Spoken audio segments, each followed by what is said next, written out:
Welcome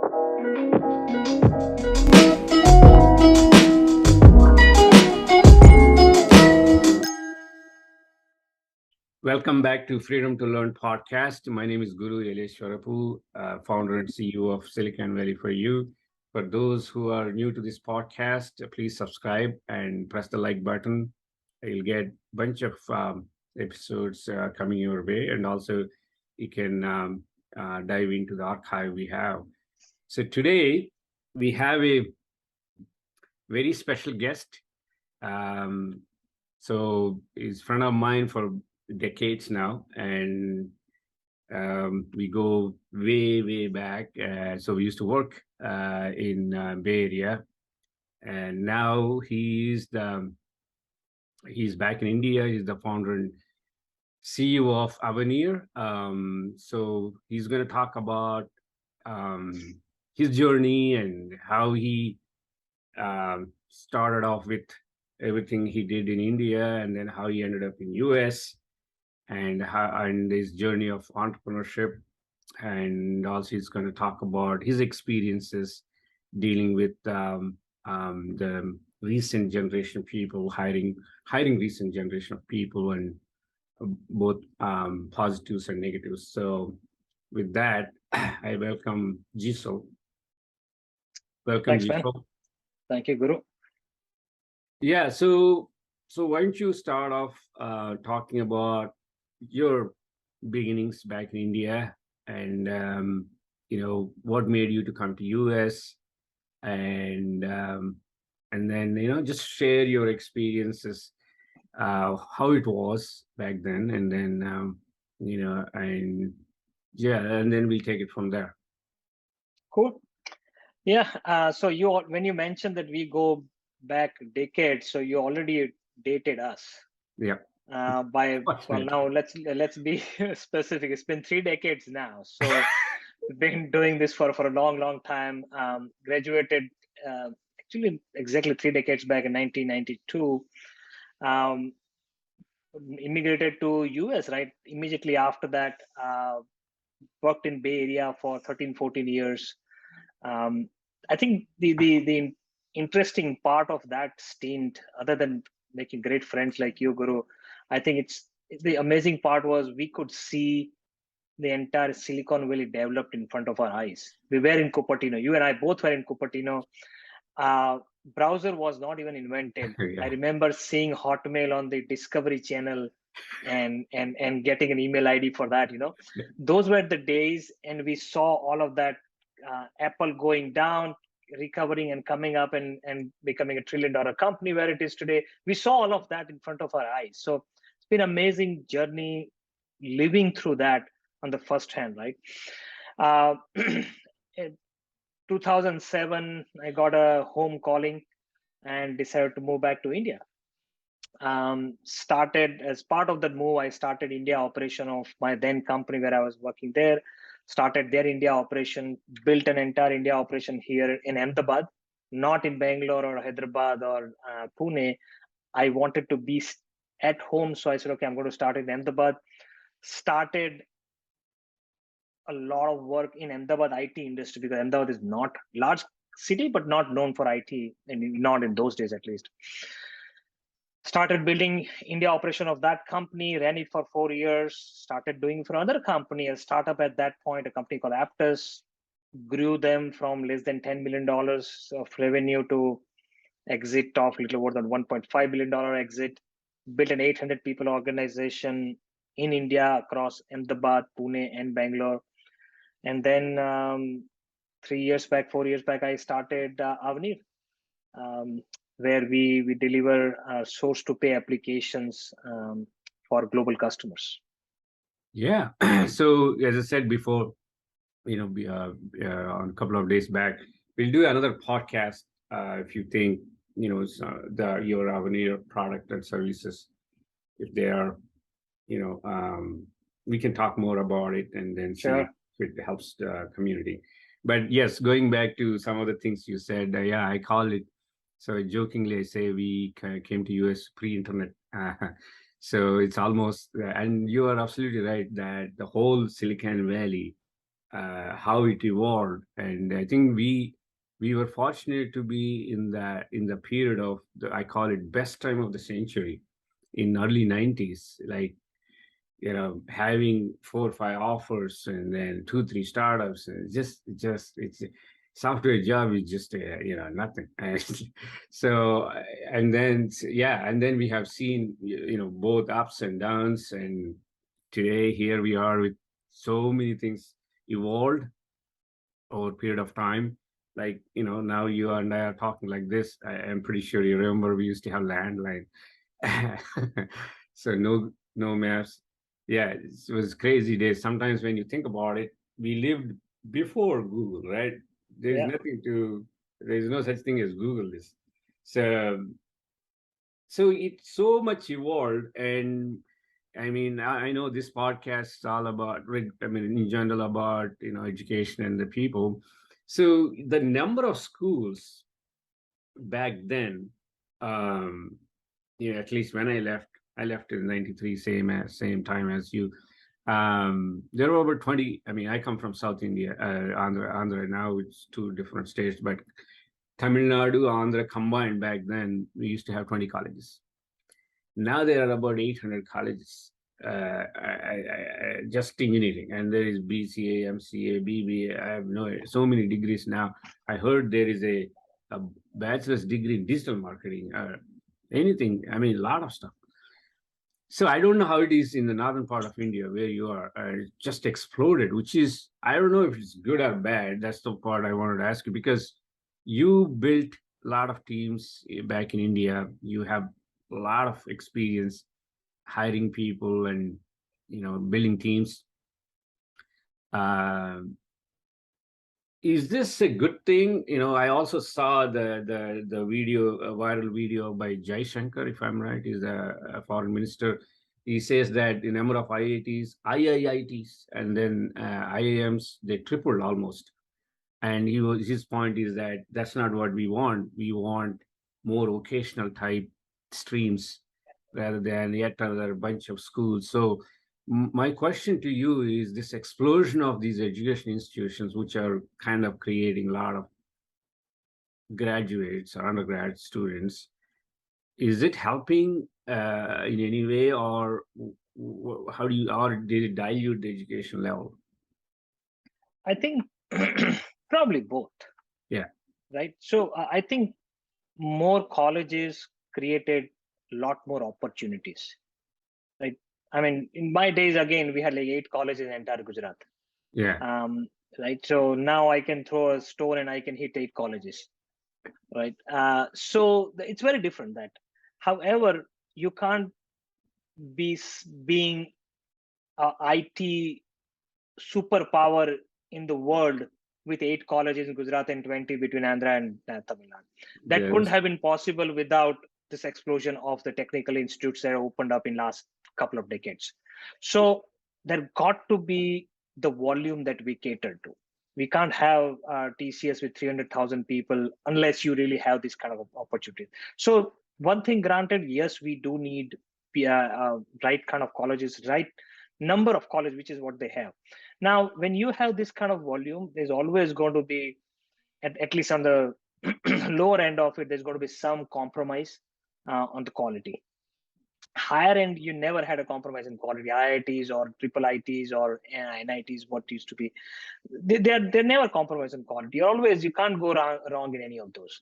There always a little bit of compromise at the bottom end of it, but then they find something else for them to cater to as well, right? So I think this has only helped India in general, and particularly the community that was not ready, or the student community that was not ready to go to IITs and IIMs or the 8 or 10 colleges that we had in our times.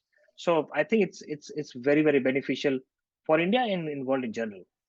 Right, but I guess the point of him, Jay Shankar, or in general, right? So I also preach the same thing with Silicon Valley for you is, yeah, it's good to have educated people, which is today's, they all kind of know what is this, what is physics, what is math, coding, this, that, but why and how.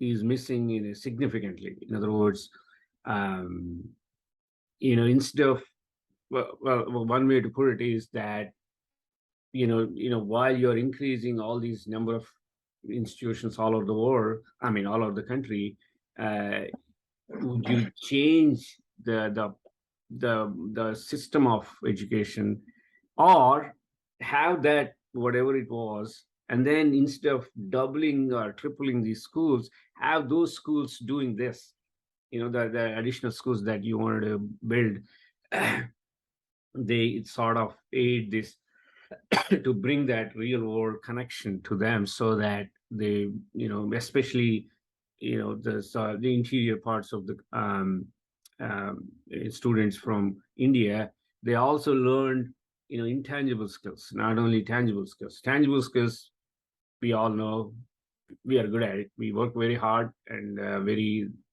and we can potentially, figure it out, which we did, right? So you and I, when we started, we were contractors in early 90s. Now we are CEOs here, right? Google CEO, Microsoft CEO, IBM, you name it, right?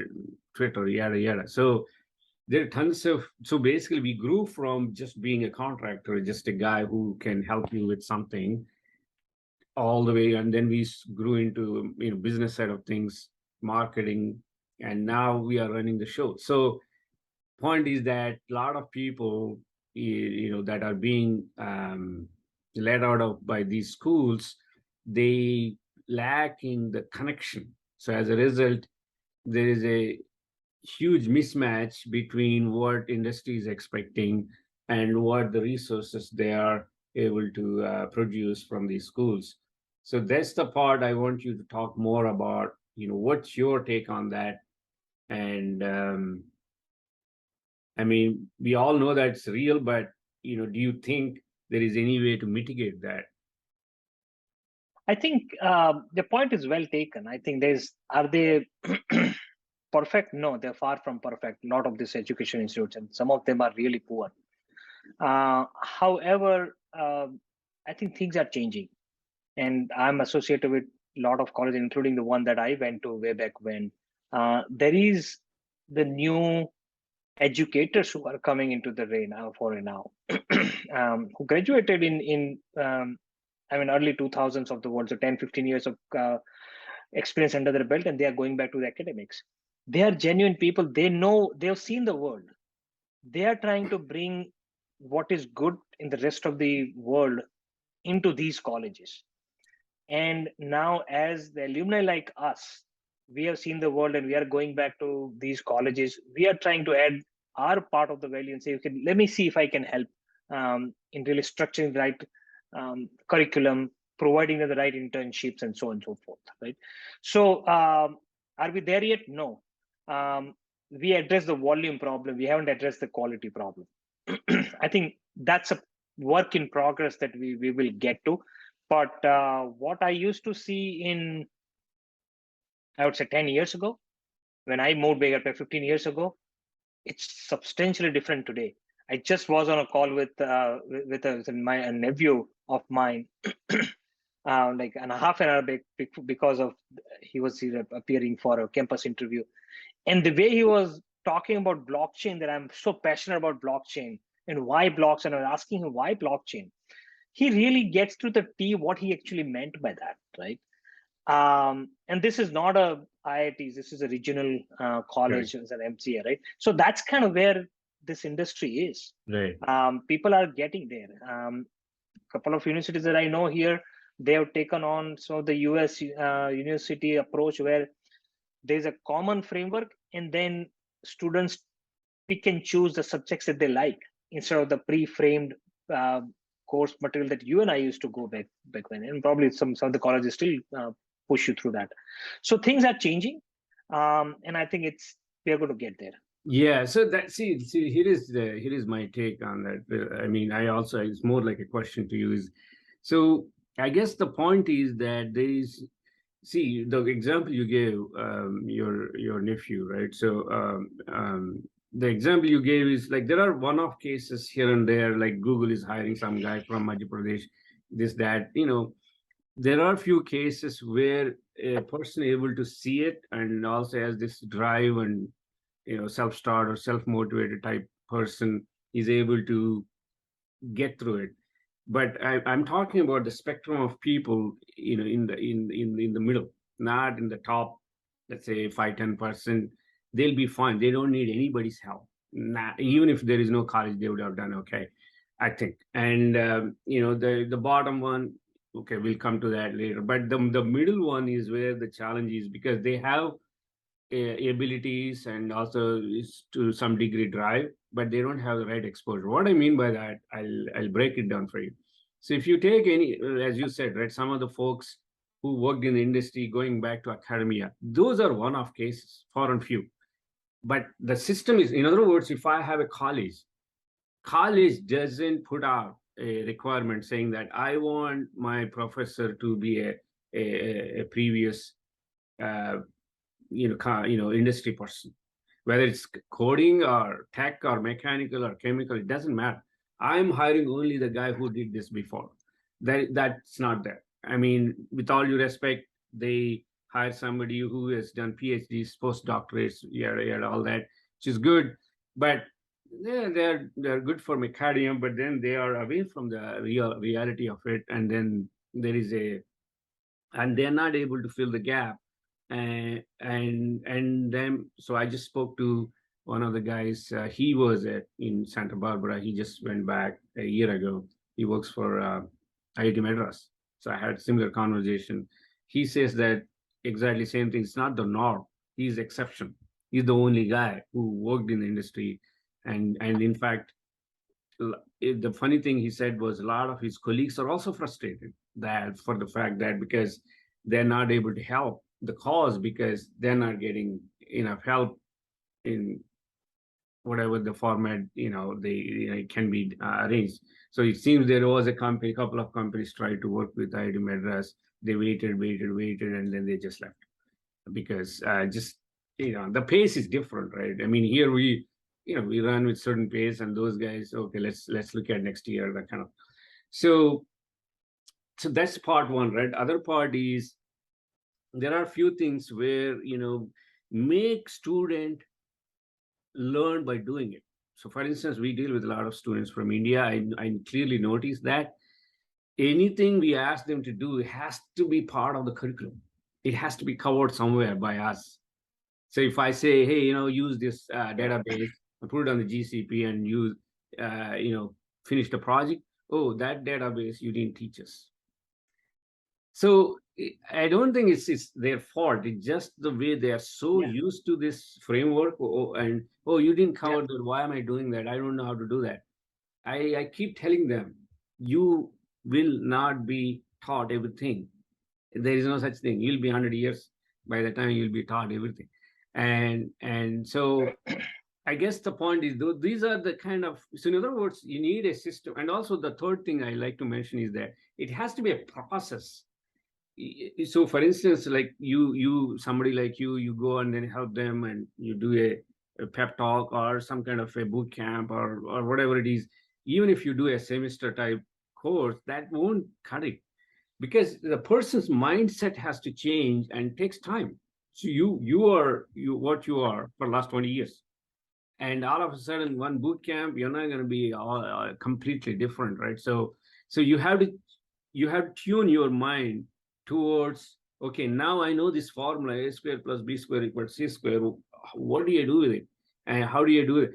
I'm not saying that you need an answer, but you have to have that orientation of thinking that way. Okay, I in order to build this, I need to know this cloud. Okay, I need to deal with Amazon. Instead of, my first order of business is I got to figure this out before I go and then ask somebody. And if you, as a last option, you can ask, you should ask. But what I'm noticing is that they are so used to this mechanism. There's a course, there's a curriculum, there's an exam. And if you fail, there is a process. If you pass, there is a process. And then you come out, I'm giving a project and then go and do it. There is no structure. So there's, they think, oh, where do you start? I mean, okay, I don't know anything. I don't, first thought it comes, I don't know how to do this. So, and that's eating away a good amount of their life figuring these things out, and then realizing that I shouldn't be asking this. I should be asking only after, yeah, as a last option, or I try a few things, and then and also when they say something, don't just look at your curriculum and then try to match. So that mindset change, it's taking very long time. It's my opinion. That's why if they start early on, in my humble opinion, it should be in college. I mean, 11th, 12th, or high school, in my opinion. From high school onwards, if you change the process, for right now, we have our academy students who are in 11th and 10th grade. They are building apps. I mean, you'll see those podcasts. They will demonstrate ML, all kinds of things. They are only in high school in some of them. And it's not the age, it's just the orientation. So I guess that my question to you again is that, if you don't, when you see a college grad joining your company, so what are you seeing and what is your expectation? Are they matching? If they are not matching, what is the delta? I think we are a big on hiring fresh grads from college. Um, in the past, and Aptos, and even current small little startup that I have hired a good number of fresh grads from local colleges. What I have seen is when they come in with lot more. I mean, they just know the basics. They don't know how to apply that in the real life, as you mentioned earlier, right? I think that part is pretty much given.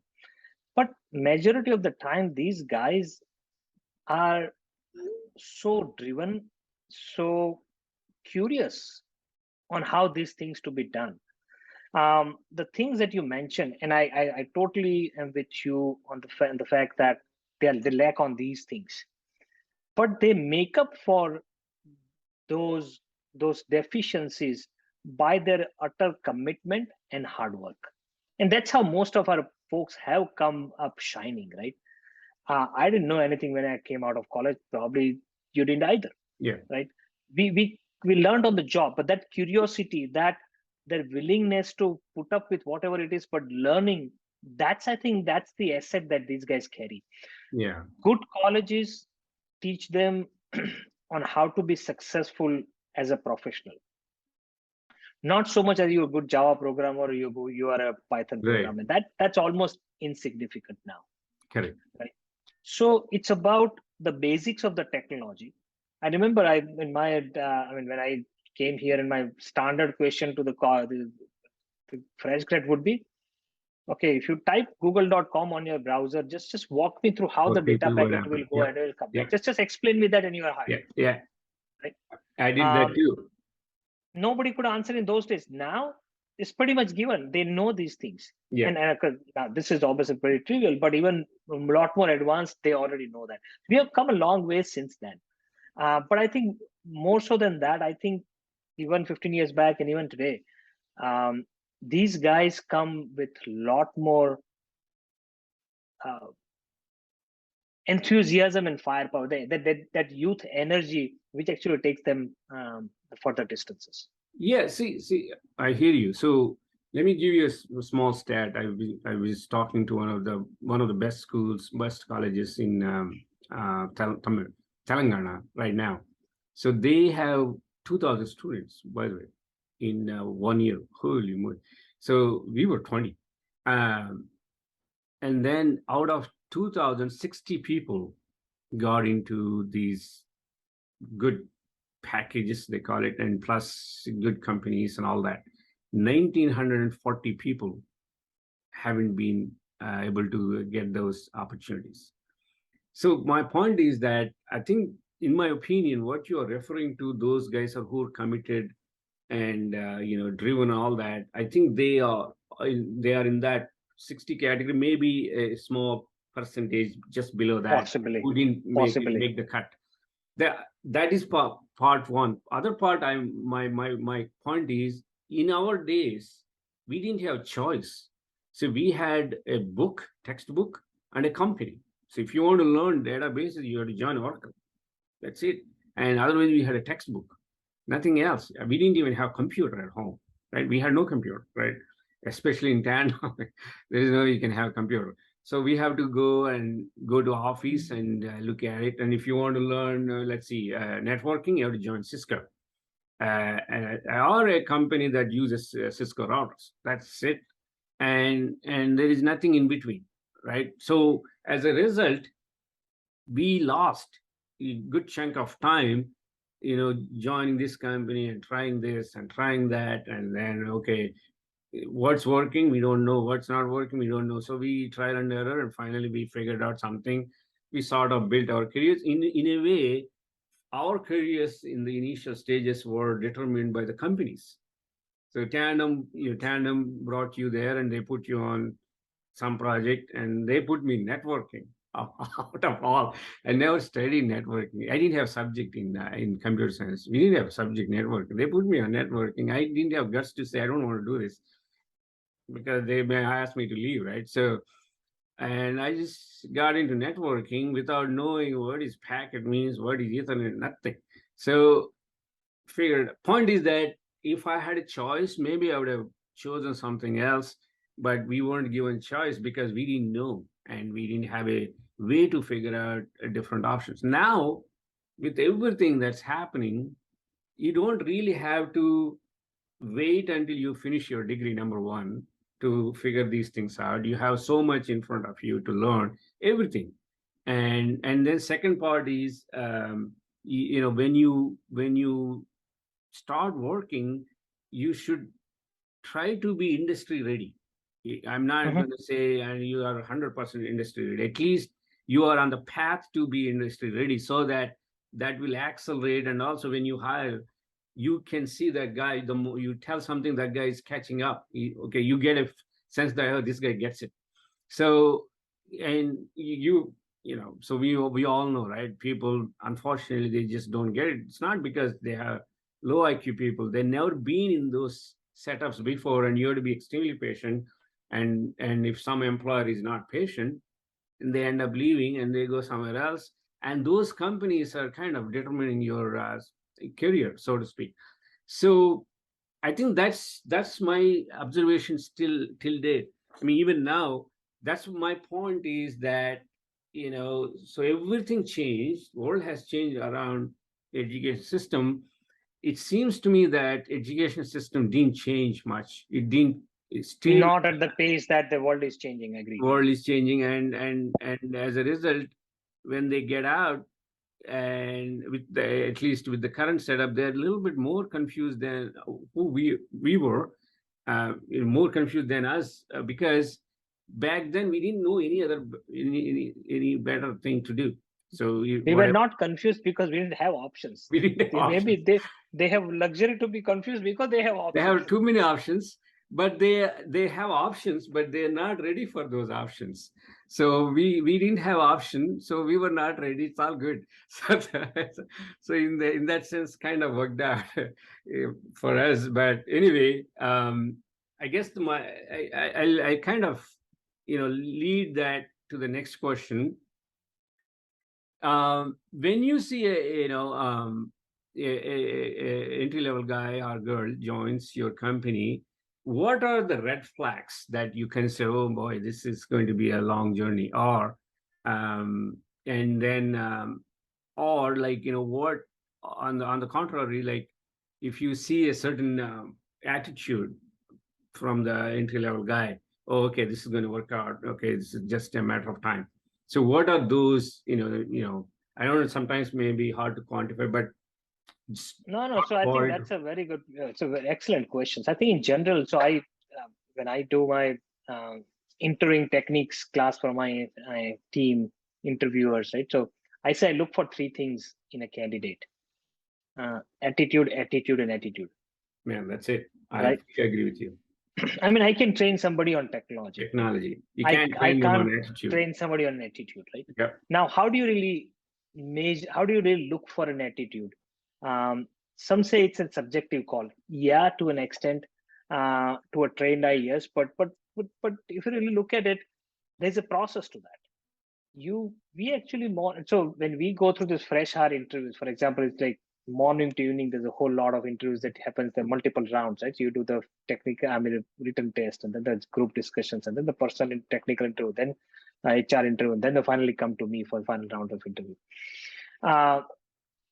You at the end of the day, in their eyes, and they are done. They've been in that office for last 12 hours, right? Do you still see energy?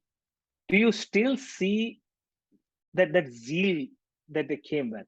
I know people who come to you at middle of the noon, say, "Oh, I have to go somewhere. Can you wrap up my interview fast?"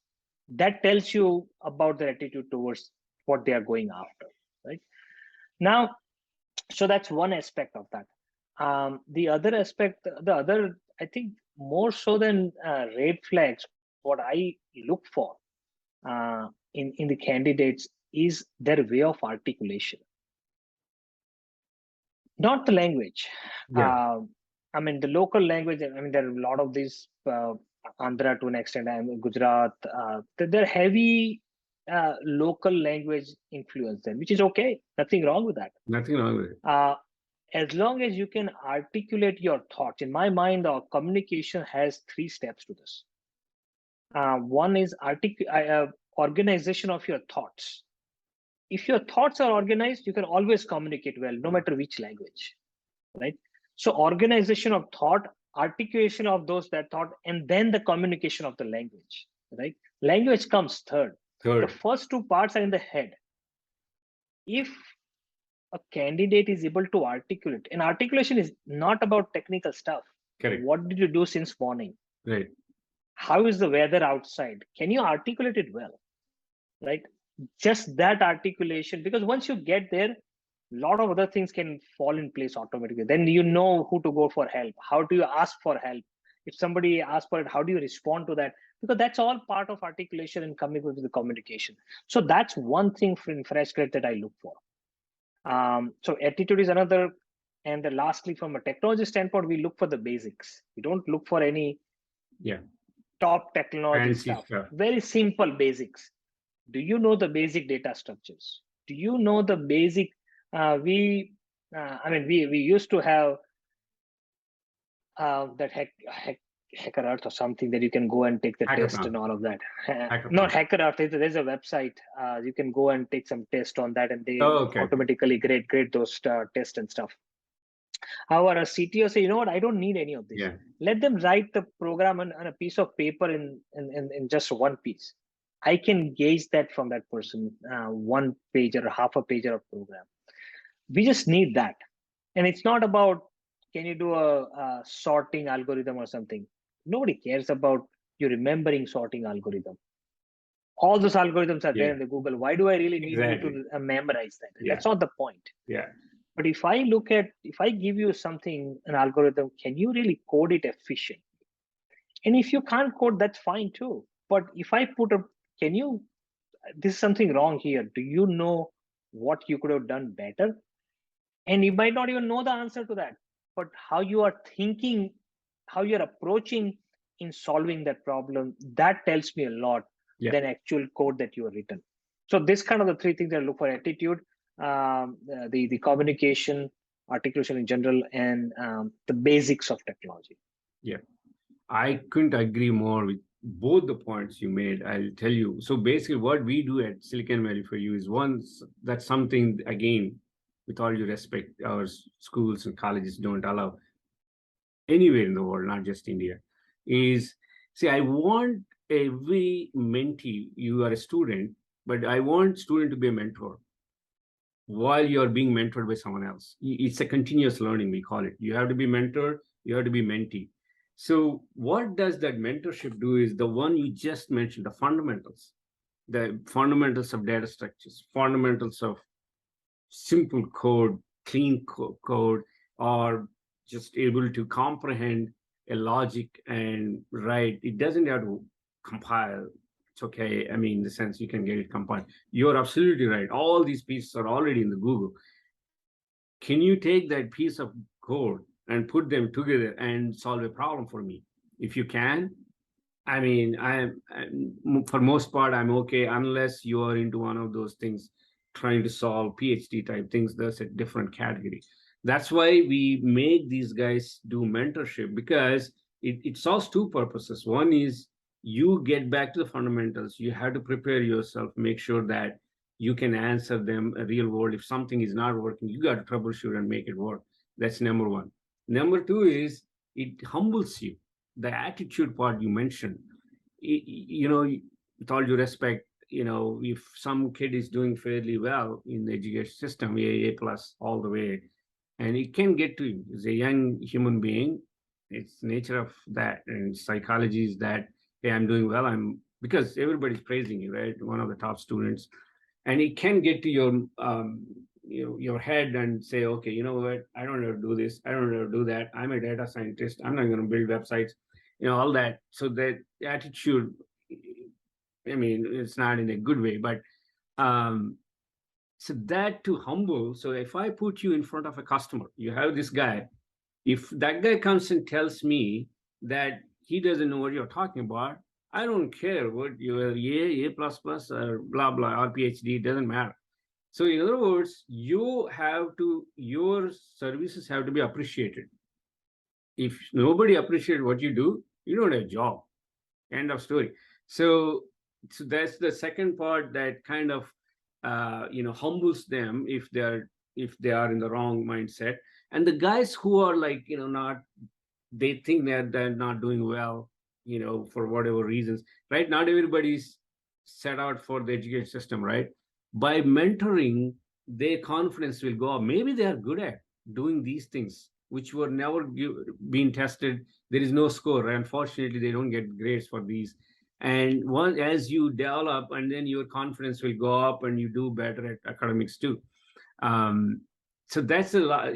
That's the other thing. And then coming back to, I I couldn't agree more. That when it comes to communication, as you said, the language is the last part. It doesn't, you can use bunch of, you string together a bunch of words, and put it in a, if you put it confidently, and if you're able to convey the message that this is how you should solve the problem.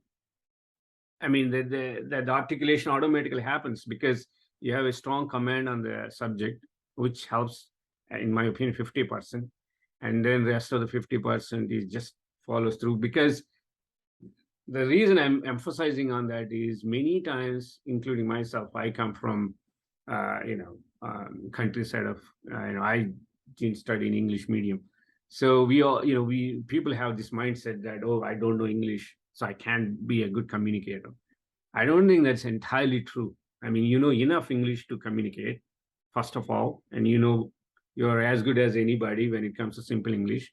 Probably you are not used to the spoken English. That deficiency can be overcome by having a strong command and passion for what you are doing. And also these mentorship programs will help, the smoothen those communication skills, because you are doing this over and over. In first few sessions you struggle, and then next, right now, some of my academy students, they would have trained, I don't know, thousands of students by now for the last 3-4 years. If you add up all summer camps and all that, I'm not kidding. You just tell them, hey, there is this session, you got to go. They just walk in. And because it's kind of built into their DNA now, because they started very early in their lives, and they don't have stage fear whatsoever. Second is they have this confidence that I can deal with it, even if they're totally unprepared for it. And so I always tell them, they have, this is going to carry. And then as they become older and more, they deal with more things, they are going to be very proficient when it comes to presenting things or articulating things, as you said. I think, those things, if a student gets from the system today somehow through Silicon Valley for or some other means, great. If they don't, they have to figure out how to get those. If you just wait for somebody to give it to you, it's not going to happen. You're going to be in the market, you finish your degree, and you're desperate for a job or a GRE course score, this, that. And it can be too late. That's my point. So, yeah. So So you also talked about this attitude. The other artifact of attitude, which I've noticed more so in India than anywhere else, is these guys, as you said, right? Hey, I'm here. I have only 1 hour time. I get to go because I have another interview, or I have 2 or 3 offers, and then I don't know which one to take. And then if one guy says I'll give you 1,000 rupees or 10,000 rupees more, they probably take that. I'm assuming. So how is that impacting the employers in particular? I think, I mean, it obviously hurts big time, right? I mean, it becomes a bidding war, especially when there's a talent in demand, and there becomes a bidding war. However, we have been able to manage to stay out of it to large extent. Not as much as I would have liked to, but I think we are doing a little better, and good companies are also doing a little better by doing a couple of things. One is really educating these young minds on how to look at your job. Correct. I mean, the way I like our kids to look at it, including my daughters, right? I mean, she just got an offer letter yesterday morning from a Bay Area based company. She says, oh, no, no, no, no, I want this, I want that. I said, okay, don't look at this as your first offer. This is not your job for lifetime. This is your first offer, your step into the professional world, right? You do your hard work, you show your value. The financial outcome is a desirable side effect. If you follow the financial outcome, you are never going to win that. You're just never going to win that. You are always going to be one step behind your goal. And second, you're not going to be very popular in an employment circle, anyways. Today, it's a employee market, and therefore people will hire you. But tomorrow, the cycle will change, and that point you will go back. So it won't work for you. So just continue doing the right thing. I'm not saying that you ignore the financial aspect. You do focus on that, which is fine, but consider that as an outcome instead of that being the primary reason, right? So that help them focus on that, and that um, will help the employees focus in the right areas. Second is what an employee, especially the early part of their career, what are they really getting out of this? Are they here to get money? And if that is so, then it's okay for them to move on. Probably not the right employee for you, anyways. If they are trying to be there to learn, to add value, to to to bring something with them for the next job, that's the kind of employee that we look for. So when I do my induction program to new employees, I tell them I don't expect any one of you to retire out of this company. I know this is a stop for next 2 years, 4 years, 5 years, whatever the case may be. You move on to something else. But when you move out, I want to make sure that you want to remember this employment period as a fond period when you learned something, and therefore you got a bigger and better opportunity next, which is what I want you to gather in next whatever period that you are with us, right? If you help them focus on that, the financial expectations or financial motive kind of gets dialed down automatically. Correct. I I I don't know. I couldn't agree more again. So you're 100% right that I tell, for instance, first of all, congratulations to your daughter. So at that age, in my opinion, from 21 even all the way to 30, the wealth they're going to gain is the quality experience, right breaks, right way, or ability to see through things, uh, vision, we call it, all that stuff, right? So developing those during that period is very important. The reason being, you have this nothing to lose attitude. You're very young, very healthy, and enthusiastic. You have this I'm going to take over the world attitude. And if you don't spend that in a right way, or if you do, or rather if you do spend in the right way, it will put you in a different league altogether.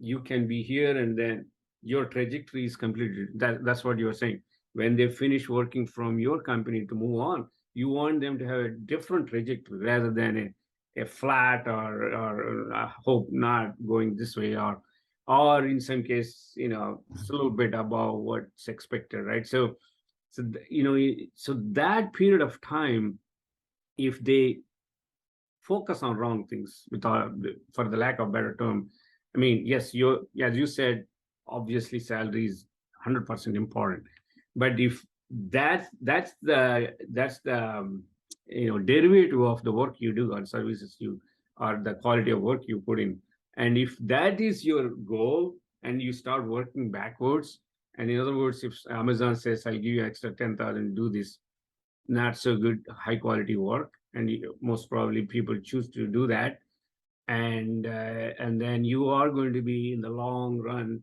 in the long run you are going to be lagging, behind a bunch of these guys who are going to do better things in their careers and things like that. So i think I think you put very succinctly that I also preach to them that during this period of time, you know the quality of work, what you are going to be in 3 years. For instance, my suggestion to your daughter, when you have another conversation, if you already said it, great. The important thing is, okay, if you, while she's analyzing what happens to her in 3 years down the road, if she takes on that job, right? If she has, some clarity, great. If she doesn't have, she can try having that clarity. I can speak for myself. I didn't even try because I didn't even know that I had to try. So I lost a lot of my time because we were just trial and error. We just keep going with whatever is given to us. So that's the second step. So first is, what is your role, and then second is where you are going to be. Let's say if you want to be a vice president of this company, or you want to grow in the corporate ladder, whatever it may be. If this allows you to do it, hey, it's a great start, no matter what the salary is. And so the third is package, obviously, and so so the question is, when somebody comes to you and asks, first question, what's my package? What's your reaction?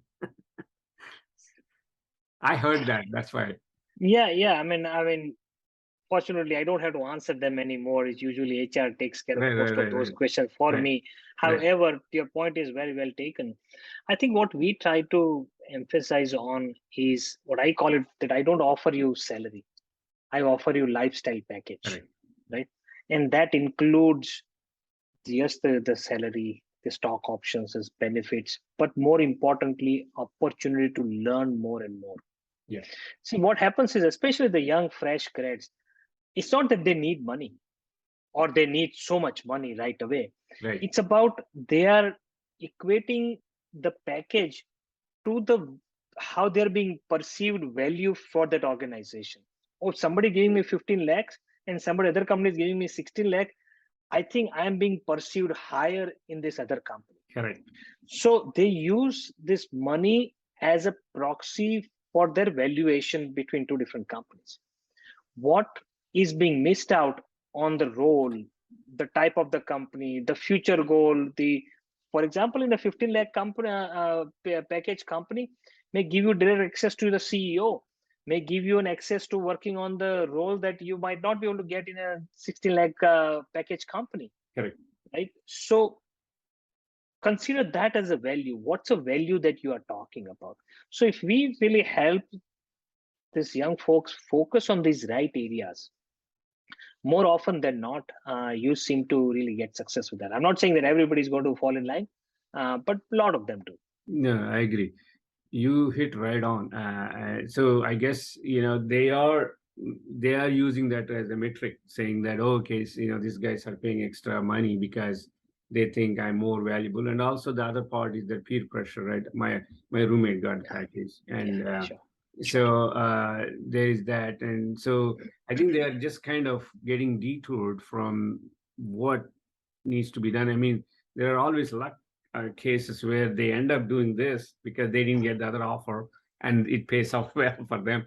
Um, so so there is, okay, so this is what I heard. Like, I mean, many undergrad, especially students, they join this certain company, and they take that package, especially large companies. See, if you look at Amazon's and Infos, all these product companies or otherwise, so with all due respect, they have some legacy stuff. they push it out to offshore, teams, and they hire these guys. They give a decent package, absolutely, because they want the guy to stick around for a couple of years at least to just deal with it, whether it's say some kind of testing or some kind of stuff, and where potentially a student cannot learn much out of it. And but they just hang around because they need resources to pay attention or eyeball it. So these guys join, and then after 2 3 years, it's going nowhere. This trajectory is pretty much flat, and when they go up and ask, and sometimes they can't even ask what's happening. If they do ask, they don't get proper answer. They just go and do your part or whatever, because the company's already moved on, right? They are getting the next batch. If you leave, whatever. So now these guys start writing GREs because that's like a trump card. No pun intended. So it's like, hey, if I go to US, if I do MS, that's going to take care of my career problems right now. And so then they come here, and then the rest is so your kids are okay. I think they are citizens, if I'm right. And the CPD compared to our time, 15 years now to get a green card. So back then we were getting, worst case 2 years, roughly. So you come here, you go, people end up working for green cards, not for careers. And you join a company, that guy does H1B, I'll join that company. Oh, this guy doesn't do H1B, or he's not going to apply for my H1B next 6 months. I'm not going to join that company. Those are the conversations I hear over and over, and never about what's going to happen to my career. So I always tell them, India is, especially people who came from India, yes, you did masters here, good. And India is flourishing. There's a lot of, you are a citizen of India. You don't have to worry about all this. So why don't you, same company is in Bangalore or Hyderabad or Bombay, wherever. Why don't you go there, build your career, and come back? I mean, if you living here is your career goal or whatever life goal, then come back, and US will give you green card. If you show that you have a value, you bring a value, they will give you green card. You don't need to stand in the line.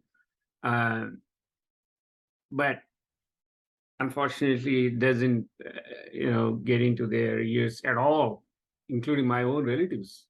And they think I'm trying to stop them coming to US. And so I gave up giving these advices anymore. A point is that, what's your take on these people that come to MS and work for their lives,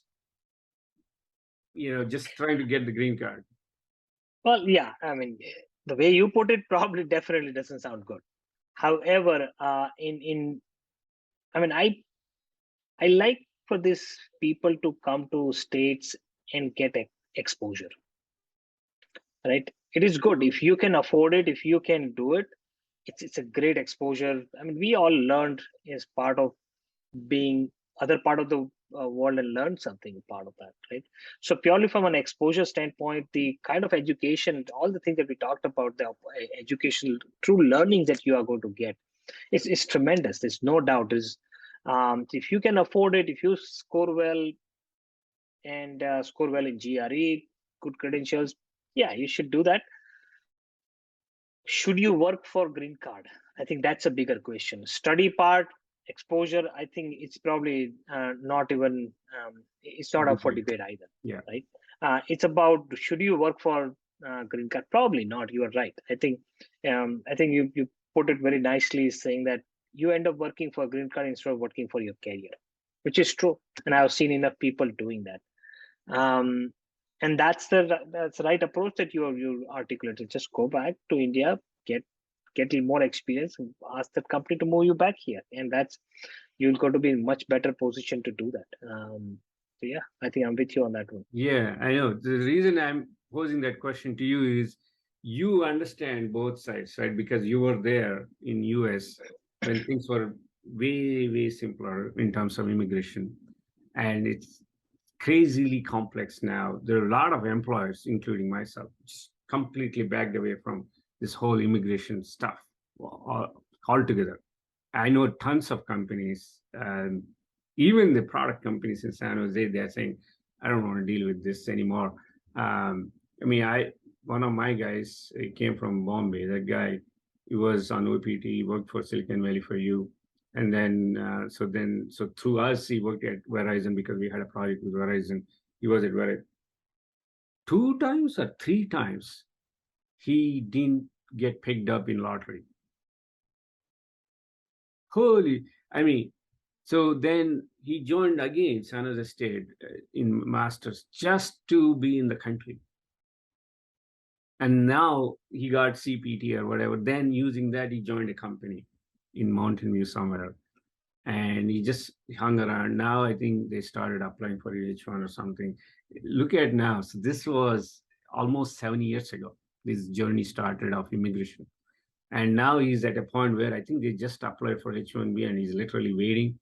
And, he has other social obligations to his parents. He's struggling with that. They keep calling. And he said that when my mom calls, I don't pick up calls anymore. So I guess I think that's another, I would say stereotype, which it puzzles me that it didn't go away fully yet. Back in our time, coming to US is part of your career goal because there were only 5-6 companies in India, total, roughly. Now there are 5-6 companies in one street, in one small street in India. I mean, so I think the reality is majority of the time the masters or pursuing masters in states is less about education and more about a means to immigrate, right? Yeah, you got it. So it's about not so much that they want to study, exactly. and that's the reason I'm saying that you need to really get clarity in your head. Are you going there for better education? You should. If that is the case, you should do that. Right. You should not be pursuing this if you just want to use masters as a means to get immigrated, because it's a long journey, difficult one. Yeah. All right. See, so now you have a sense of what we do in Silicon Valley for you. So basically, our goal is, for students in India to educate in all this. We work with 150 colleges, bunch of colleges of US too. So typically what we do is we have students, for instance, India, we have them work with these colleges under a certain professor and Silicon Valley for you, and students from these colleges work together so that they get to have this communication on a regular basis and clear up any misconceptions they might have. The reason being, again, there is a bandwagon, right?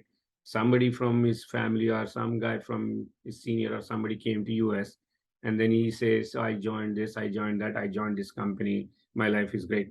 And there is nothing wrong with it, but there is a perception that gets created that if I do the same steps, I can also get there. And first of all, same steps may not work for you. Second is, once you get there, you understand, holy moly, I mean, okay, now I have to deal with all these different immigration issues which you are not aware of. And then, there is a lot of confusion. They can't go forward, they can't go backwards.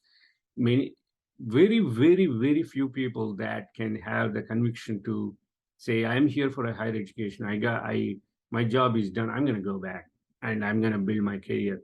If whoever has it, I think that person, he will be fine regardless of how he does in the career.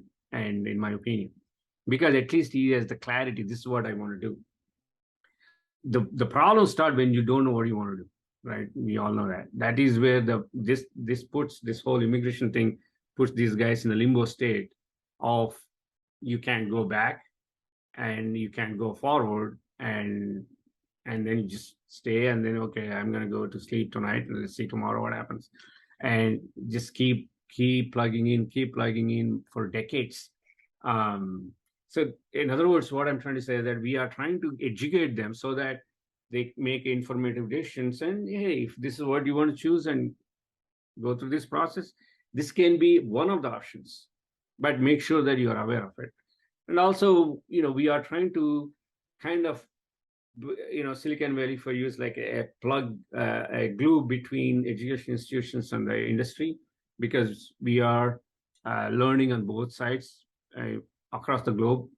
And to sort of, we provide some kind of a diploma in real world connection for those who completed their education, and they do certain things, whether it's a UX UI, or it could be bot, or doing some ML thing, or using coding. If you're not coder, for instance, CS, non-CS, non-IT type guy, use mechanical, chemical, whatever, still we bring them in. We bring these platforms, these low code, no code platforms, have them understand how to use your mechanical engineering as a domain expertise to create something and plug into the real world. So that's what we are hoping to solve more and more as time goes on. And I think the information you shared especially for the community in India is going to be extremely useful. And I really appreciate your time and the information you shared.